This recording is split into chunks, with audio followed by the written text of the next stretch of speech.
درود به مخاطبین عزیز، بنده امین فردین با این صدای گرفتم بار دیگه با یک برنامه پشت پرده دیگه با شما هستم. امیدوارم که هر کجا این کره خاکی که هستید از صدا و تصویر من رو می‌بینید و میشنوید آرامش توی زندگیتون برقرار باشه. البته بعید میدونم با این اتفاقاتی که در طول این 40-50 روز گذشته اتفاق افتاده کسی آرامش داشته باشه و میخوایم تحلیل بکنیم وضعیت فعلی حال حاضر ایران رو. سوال پرتکرار این 7 ماه گذشته که آیا جنگ میشه یا نه و اینکه قراره کی این جنگ اتفاق بیفته.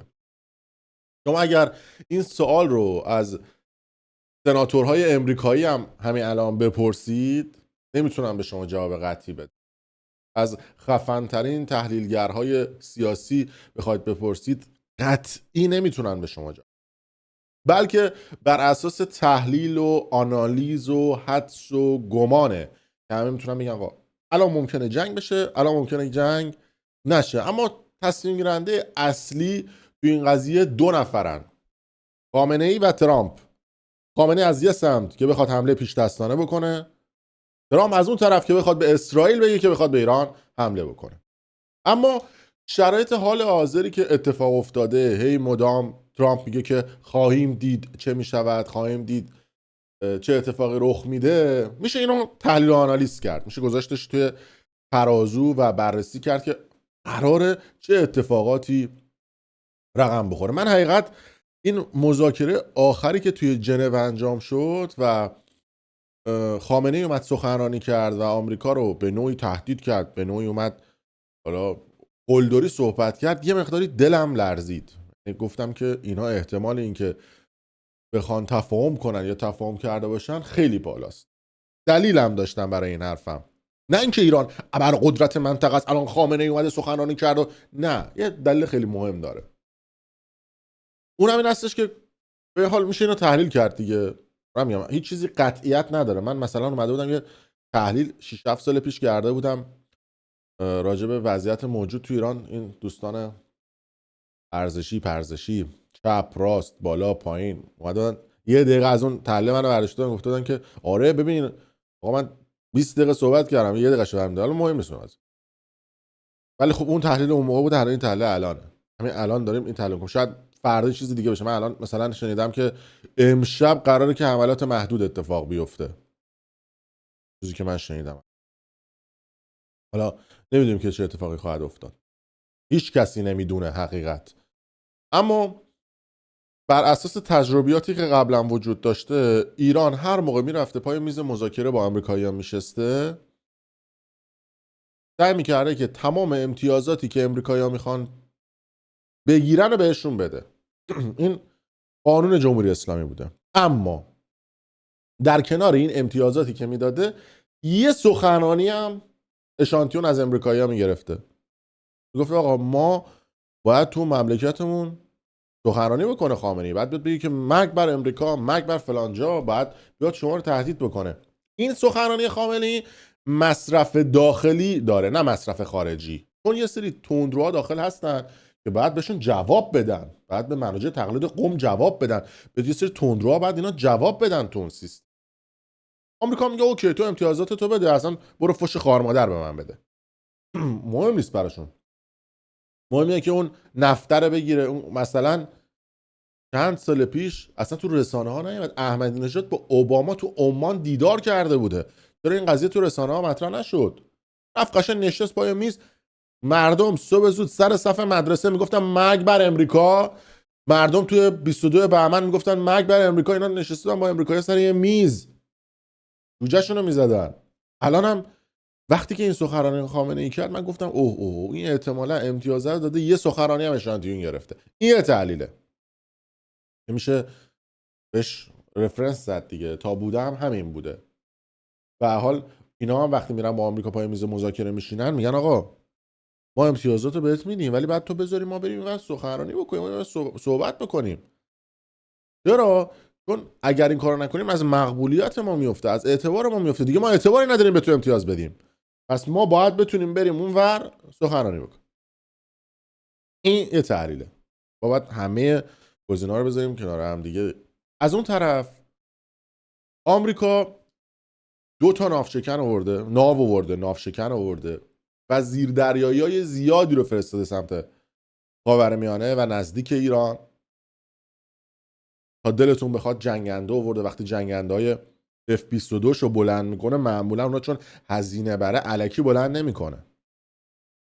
جنگنده آورده، نمیدونم نیرو مستقل کرده، تانکر سوخترسان آورده، ارتش سایبریشو کاملا اونجا علم کرده. احمدی‌نژاد چند سال پیش حرف زد، گفتش که روسیه رفته ایران رو تاخ زده با اوکراین، یعنی به امریکا گفته که تو بیا ایران رو بزن، منم میرم اوکراین رو میزنم، یه دیلی نرم از بغل میکنیم. الان این شرایطی که ما داریم میبینیم داره به واقعیت میپیونده و آمریکا هم الان چرا اینقدر لفتش داده، هی میگه امروز فردا این هفته میزن، به خاطر اینکه بعد تجهیزات نظامیش کامل بشه، بعد بیمارستاناش سیارش بیان، باید ناوشکناش برسن، باید ناواش من یه ویدیوی 3-4 هفته پیش منتشر کردم، گفتم آقا این میخواد جنگنده‌هاش هم بنزین بزنه، فقط یه هفته طول میکشه این جنگنده‌هاشو پر کنه باکشون، یه پرواز بخوام بکنن، آماده پرواز بشن، خود خلباناش بعد یه 3 روز بخوابن برای اینکه بخوام برای سری عملیات رو انجام بدن و برگردن. پس اون آماده سازیه از این طرف وجود داره. و حالا چرا اومده پای میز گفتمان با ایران؟ به خاطر اینکه ببینید آمریکا میگه مگه 100% امتیازاتی که ایران بخواد رو ازش بگیرم دیگه لازم نیست بهش حمله بکنم، حالا تا اون نزدیکی اورم نامو برمیگرد. ایران هم این قضیه رو میدونه دیگه، اونام که اسکل نیستن که، اونام میگن میخواین این کارو بکنیم، ما تا آخرش هستیم. یعنی وقتی که خامنه‌ای در آخرین سخنرانی خودش رو با یاران حسین و ماجراش با یزید مقایسه میکنه، یعنی میگه که آقا من الان توی شرایطی ام، ببین الان خامنه‌ای توی شرایطی که تو موقعیتی قرار داره باید اینجوری قلدرانه صحبت بکنه، وگرنه اتفاقی که در ونزوئلا افتاد براش رخ میده، اتفاقی که برای قذافی رخ داد براش رخ میده. اونا هم همینجوری بود دیگه، یعنی اتفاقی که برای قذافی افتاد، اتفاقی که برای لیبی افتاد، گفت آقا موشک تو بده، موشکشو داد، هسته‌ایشو داد، قدرت نظامیشو داد. بعد 2-3 سالم قذافی بفهم خیلی خوشحال شدیم از آشناییت، سرنگون شد. اینا هم همینه، میگن ما اگه امتیازاتو بدیم به امریکا احتمالی که سرنگون بشیم هست. و چرا؟ ببین آمریکایی آدمای معامله گری ان، ترامپ آدم بیزینس گریه. اینا میگن آقا ما تا 2-3 سال به ترامپ این امتیازاتو میدیم، بعد از اون حالا هر کی اومد دوباره با ما میشینیم پای میز مذاکره. اما ترامپ اینور شخصی رو داره به اسم بنیامین نتانیاهو که اسرائیل همچین فرصت طلایی رو از دست نمیده. ایران دشمن شماره 1 اسرائیله، این بر کسی پوشیده نیست، حاکمیت ایران ها، نه مردم ایران. و از اون طرف میدونه اگر ایران رو از دور خارج بکنه و ایران رو سرنگون بکنه، بزرگترین دشمنش رو سرنگون کرد. ترامپ هم دنبال یک خاورمیانه جدیده، دنبال یک خاورمیانه یک دسته، یک خاورمیانه که همه ازش حساب ببرن. چه زمانی بهتر از الان که بخواد این کار رو انجام بده. نکته دیگه هم که وجود داره اینه که ببینید ایران تنها کشوری توی دنیاست اگر اشتباه نکنم که هیچ بدهی به هیچ کشوری نداره، چون معامله‌ای با هیچ کشوری نداره. همه کشورهای دنیا بدهی دارن به کشورهای دیگه، پول قرض گرفتن. ایران چون معامله تو اتفاقا ایران نه تنها بدهی نداره بلکه طلبکار هم هست از شرکت‌های مختلف. هم آمریکاش هم طلبکار است از قراردادایی که قبل از انقلاب زمان شاه با امریکا بسته شده بود. و آمریکا اگر بتونه توی ایران یک انقلابی صورت بده با قدرت آوری خودش، نکته مثبتش اینه که 2 تا 4 تا میتونه بدهیاشو بده. 37 تریلیون دلار اگه اشتباه نکنم آمریکا بدهی داره، بدهیاشو میتونه بده. و از اون طرف اگر به ایران حمله نکنه در شرایط فعلی بعد بره جواب کنگره رو بده، بعد بره جواب سناتورها رو بده. آقا اینم وردی هزینه کردیم اونجا بعد حمله نکردی. یه نکته دیگه وجود داره. حالا یه عده میپرسن که آقا اگر بره جایگزین کی خواهد بود؟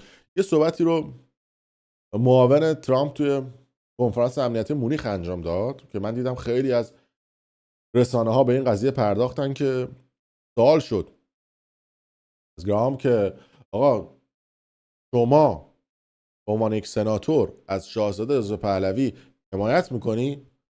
گفت نه.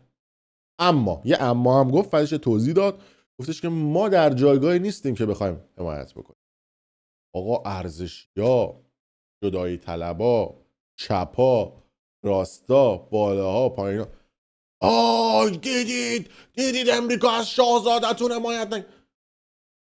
خب آدمای ماهیگیری هستین، اما این سری به جای ماهی قلابتون گیر کرده به این خز مزهای زیر. به خاطر چی؟ اگر اتفاقا این سناتور خیلی باهوش جواب داد و درست جواب داد به نظر من، اگر میگفت آره ما از شاهزاده رضا پهلوی حمایت میکنیم، دیگه مگه میشونین ارزشیا رو ببینید این امریکایی، این دست نشانده امریکا، نمیدونم فلانش با اسرائیل در ارتباط بوده، این و خاندانش آمریکا پشتشونه، مردم نمیخوان که این آمریکا. حالا بیا اینو درست الان هم که اینو گفته ببینید اینی که شما دارید براش در صورتی که خود شاهزاده رضا پهلوی جواب داده، گفته آقا بعد یک رفراندومی اتفاق بیفته، بعد یک انتخاب. البته یه سری آدم‌هایی که حالا طرفدار شاهزاده‌ان خیلی این قضا رو شورش میکنن و میگن آقا فقط خود پهلوی میگن طرفو تو یه زبان اصلا میگن شاه میبخشه شادوز نمیبخشه. خود پهلوی میگه آقا بعد انتخابات صورت بگیره، میگن نه فقط و فقط باید اون بشه. خودش میگه آقا بذار من خودش پشمش ریخته، میگه آقا وایسید انتخابات بعد بشه. بعد اونایی که کد میدن میگن فقط و فقط، اونا باعث میشه که یه سری آدما ازشون، حالا با اونا کاری نداریم، به هر حال خیلی من نمیخوام راجع به این قضیه صحبت بکنم چون موضوع ویدیو اصلا نیست. موضوع ویدیو که آقا جنگ میشه یا نمیشه. الان چیزایی که روی میز هست همینه. ترامپ هم اومده یه صحبت کرد، گفت آقا من 10 روز به ایران فرصت میدم، یه روزش گذشته، نه یه روز این و نه یه روز اون. قبلا یه ماه بود، الان شد 10 روز. و دیروز توی سخنرانیش برای اولین بار حرف از آمار کشته ها زد، از 32,000 نفر رو گفت. برای اولین بار بود که ترامپ اومد به صورت رسمی گفتش که 32,000 نفر رو کشتن. قبلا میگفت هزاران نفر رو کشتن، اما وقتی الان حرف از کشته ها میزنه، وقتی نگاه میکنیم میبینیم سپاه رو میذارن تو لیست سازمان تروریستی تو اروپا و ایران رو مدام به میز مذاکره دعوت میکنه، ما میبینیم که آمریکایی‌ها شیبشون به سمت جنگه. دلیل هم دارن، میان به دنیا بعد از اینکه حمله کردن به ایران میگن آقا ما بارها و بارها ایران رو آوردیم روی میز مذاکره. تفاهماتشون هم این بود که ایران باید هسته‌ایشو صفر بکنه، برد موشکاش نباید بیشتر از 300 کیلومتر باشه، اسرائیل باید به رسمیت بشناسه و از اون طرف گفته که ایران معاملات خودش رو باید با چین 75% کاهش بده. نکته‌ای که 99% رسانه‌ها سانسور کردن. اصلا یکی از موضوعات مهم ترامپ چینه. میگه آقا چین نباید با ایران معامله بکنه و از اون طرف گفته بود که معاملات نفتی ایران باید تحت مدیریت من باشه. چرا؟ چون پولی که ایران از فروش نفت میاره نباید خرج نیابتی ها بکنه، نباید خرج سازمان تروریستی بکنه، نباید خرج هشت شعبی و سازمان های مختلف مثل سازمان های تحت حمایتش در لبنان و جای مختلف بکنه. باید تحت مدیریت هم. ایران گفته من سر اینها هیچ کدوم بحث نمی‌کنم. ترامپ هم گفته خیلی خوب خواهیم دید چی میشه، حالا من بهتون دارم فرصت میدم شما چربش کنید. این همه سوخت رسانه آورده. شما میگم ما باید دو طرف این قضیه رو با هم دیگه تحلیل بکنیم. بازم میگم شما از یه سناتور امریکایی هم الان بپرسی جنگ میشه یا نمیشه، نمیتونه به شما مطمئن جواب بده. فقط دو نفر، خامنه‌ای یا ترامپ. نتانیاهو هم این وسط پشت دست امریکا، یعنی آمریکا باید بهش بگه جنگ رو انجام بده یا نده. کشورهای مختلف هم دیدیم دیگه. ما وقتی ژاپن میگه آقا شهروندای خودم از پایگاهی که آمریکا درونش هست میگه آقا میخوام بکشن بیرون، بقیه کشورها دارن شهرونداشون رو میکشن بیرون. حالا من فکر میکنم ماجرا جدی‌تر خواهد شد و نقطه زنی هم اتفاق میفته، چون مردم خیلی ترس دارن که آقا جنگ بشه، خونه‌های مردم بزنه. مطمئن باشید که اون حکومت اگر شما رو نزنه، آمریکایی‌ها خونه‌های شما رو نمیزنن. آخر خیلی مخلصین.